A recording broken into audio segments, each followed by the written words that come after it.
E aí, rapaziada, cheguei aqui de novo, mais um vídeo aí pra nós trocar uma ideia. E hoje eu decidi falar um pouco sobre Bitcoin.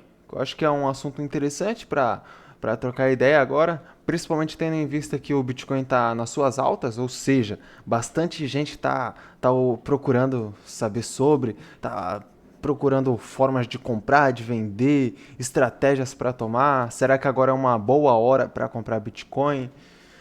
E bom, antes de falar sobre coisas do tipo, vale a pena eu começar a falar sobre como que eu comecei a comprar Bitcoin e também comentar um pouco sobre do porquê que eu compro Bitcoin. Eu acho que isso daí é uma coisa interessante, porque às vezes as pessoas elas querem comprar Bitcoin na intenção de tipo, eu vou comprar R$ 10 agora e eu vou ficar rico. É isso. Sendo que não é necessariamente esse o pensamento. É, a minha ideia, comprando Bitcoin, eu comecei mais ou menos lá no começo do ano. Tive alguns erros, alguns acertos, alguns vacilos que você vai cometendo e aprendendo, né? É totalmente válido você cometer erros para aprender com eles, não tem problema quanto a isso.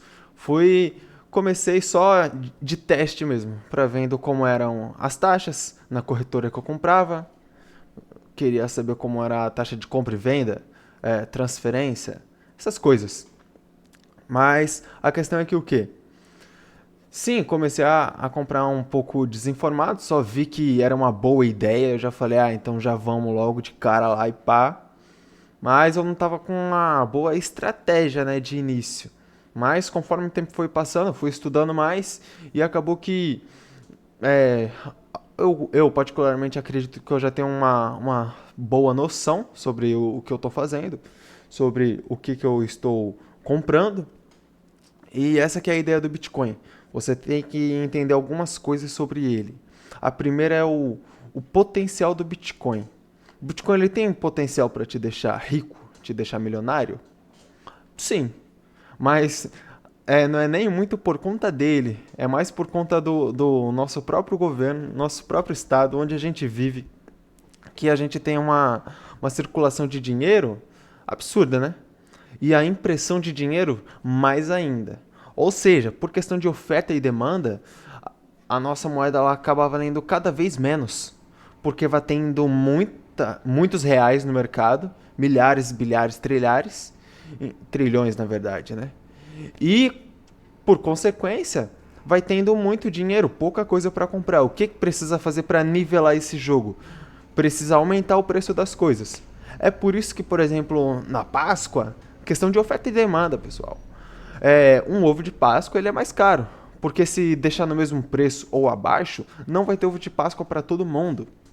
Então tem que aumentar para que uma quantidade menor de pessoas, entre aspas, compre, porém faça com que o lucro aumente. E ainda assim, dê oportunidade para. Eu vi. Deu oportunidade para a maior parte do pessoal poder comprar, né? Porque aí não vai faltar. É aquela ideia lá, imagina que você vai comprar uma coxinha e aí, pô, ela tá R$ 1. Pô, você vai comprar 50. E aí quando outra pessoa for entrar na lojinha lá, na barraquinha para comprar a coxinha, não vai ter mais. É meio que essa a ideia da oferta e demanda. E o Bitcoin, ele se encaixa nisso porque ele é limitado.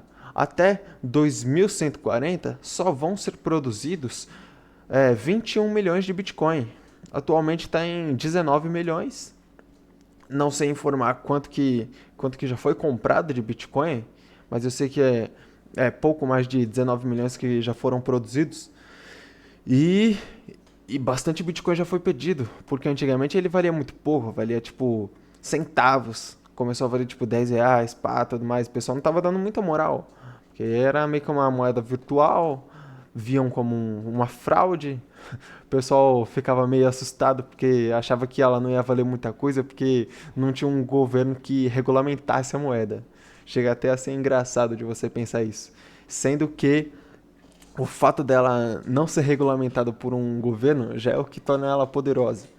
E o fato dela também ser limitada.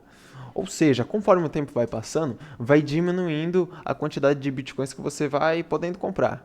Ou seja, a escassez vai aumentando. Com a escassez aumentando, o valor do Bitcoin aumenta. E é esse o potencial que ele pode atingir. Conforme o tempo for passando, a moeda ela vai, o real no caso, ele vai diminuindo o valor dele, porque vai tendo cada vez mais no mercado, por questão daquela impressão exacerbada de dinheiro, enquanto o Bitcoin ele já é limitado. Ele meio que já tem um limite para se atingir.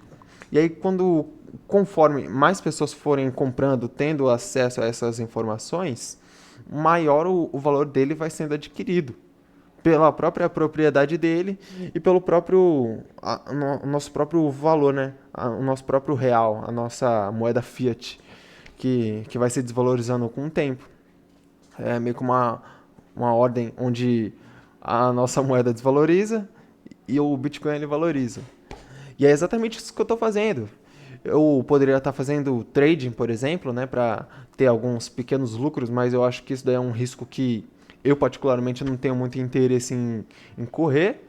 Eu acho que o mais interessante para o Bitcoin mesmo é já que ele é uma coisa que você vai usar a longo prazo, porque é a longo prazo que vai se adquirindo o valor, eu penso em usar ele como poupança.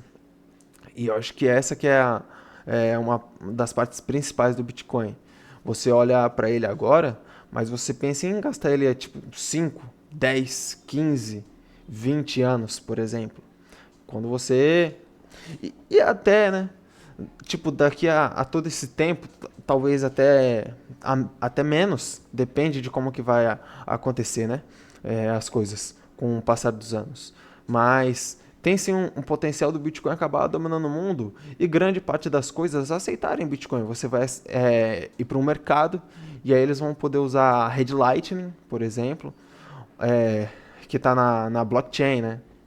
Aí você tem a on-chain, que você tem uma maior segurança, que é onde você guarda o dinheiro na poupança, e você tem a Lightning, onde você consegue usar basicamente como se fosse um cartão de débito o seu Bitcoin, ou o Pix, pense como você quiser.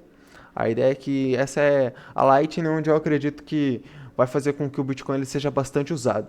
E sim, vai ter uma boa parcela de pessoas que são um pouco mais pacientes que vão usar o Bitcoin como poupança e reserva de valor.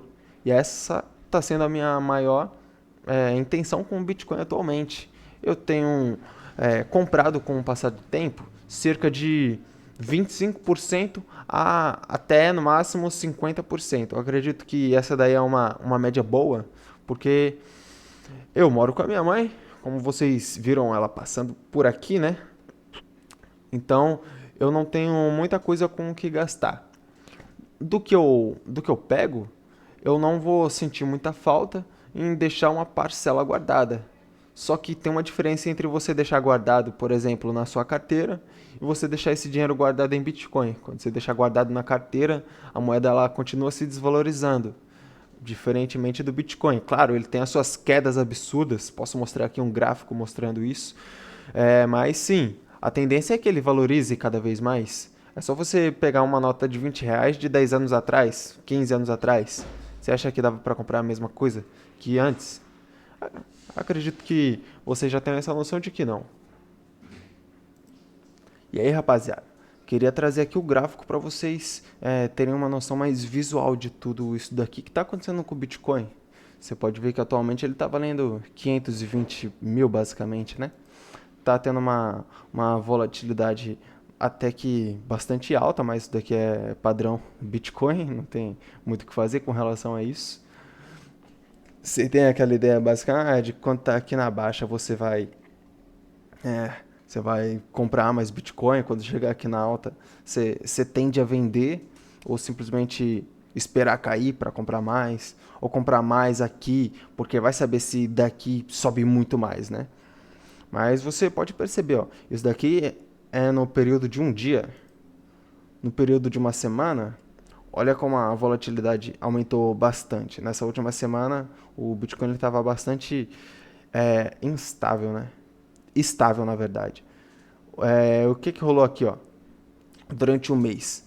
Ele estava lá no início desses últimos 30 dias, estava nem em 400 mil. Em questão de um mês, olha a subida que teve. Chegou até 540 por aí, nessa faixa de preço. Se você for ver em perspectiva anual, você vê que o Bitcoin estava no começo do ano com menos de 200 mil. Para quem comprou nessa fase aqui, o que lucrou não tá escrito. Não tá escrito. Compensou muito. E aí, claro, né, se você for ver aqui ó, na perspectiva geral do Bitcoin, você vê que ele é uma moeda cíclica. Ou seja, você vê aqui que vai ter momentos em que ele vai subir muito, e aí é aquela terceira lei de Newton, né? Toda ação gera uma reação. Subiu muito, ele vai descer muito também. Ele desceu aqui para os 160. Aí depois, quando ele desce muito, ele sobe muito também. Questão de ciclo. É claro, né? Também ainda tem a questão de toda a politicagem que você tem que se atentar com relação a isso. Também tem, como é que se fala? Esqueci o nome. Que acaba tendo de 4 em 4 anos. Vamos ver aqui. O que acontece de 4 em 4 anos com o Bitcoin? Eu esqueci o nome. Halving, exatamente. É essa palavra que eu estava procurando. Acontece o halving a cada 4 anos, onde vai diminuindo pela metade aquele valor que quem minera recebe. Por exemplo, digamos que eu seja um minerador. Eu vou estar usando o processamento do meu PC para conseguir uns bitcoins. Digamos que eu receba 10 por isso. Após o halving, eu vou receber 5 bitcoins pela mesma mineração. É meio que isso que o halving faz. Aí isso daí faz com que o valor dele aumente bastante, né? Isso daí que contribui para o ciclo dele. E aí, após essa queda absurda que o Bitcoin teve, ele meio que manteve uma estabilidade aqui, tudo bem, com um pequeno crescimento. Depois ele simplesmente explodiu pro final do ano passado até o início desse ano. Foi tipo absurdos. Até o final do ano passado, tipo 130 mil, né? É até meio doido você imaginar isso. Mas ok. Voltar aqui, né? Então é essa a parada que eu tô querendo falar, pessoal. Vale a pena comprar Bitcoin? Vale a pena comprar Bitcoin. A curto prazo? Não sei, talvez sim. A longo prazo? Com certeza. Será obrigação daqui a um tempo? Essa é uma possibilidade que eu acredito que está forte. É uma possibilidade muito grande do Bitcoin ele acabar dominando o mundo. Possa ser que não? Possa ser que não. Mas quem tiver Bitcoin com certeza vai ter um poder de compra, por exemplo, muito maior do que poderia ter se não tivesse comprado. Então, tá aí a dica que eu dou para vocês. Se eu fosse recomendar aqui alguns aplicativos para vocês fazerem compra e venda de Bitcoin, transferência, eu recomendaria a Bipa para vocês comprarem Bitcoin e transferir para a carteira de vocês. Aí pode ser tanto uma carteira fria quanto uma carteira quente. E aí você tem a carteira fria que é a Cold Wallet e a Hard Wallet. Hard Wallet não, na verdade, né? A Hot Wallet. A Hard Wallet é meio que um pendrive que você coloca, você instala uma carteira nesse pendrive e aí você pode usar esse pendrive como se fosse a sua própria carteira fria. Só que o Bitcoin ele não fica guardado no pendrive em si, na carteira em si. A carteira ela serve mais como uma chave de acesso para você ter acesso aos seus Bitcoins. Os bitcoins em si, eles ficam guardados na blockchain. A blockchain é um bloco lá, todo criptografado, onde vão estar todos os bitcoins, né, comprados e tudo mais. E para ter acesso a eles, vai ser necessário você ter uma carteira, que é como se fosse a chave do seu cofre. Então, tá lá, né? Uma que eu recomendo de início, a Blue Wallet. A Blue Wallet você consegue instalar no seu próprio celular, né?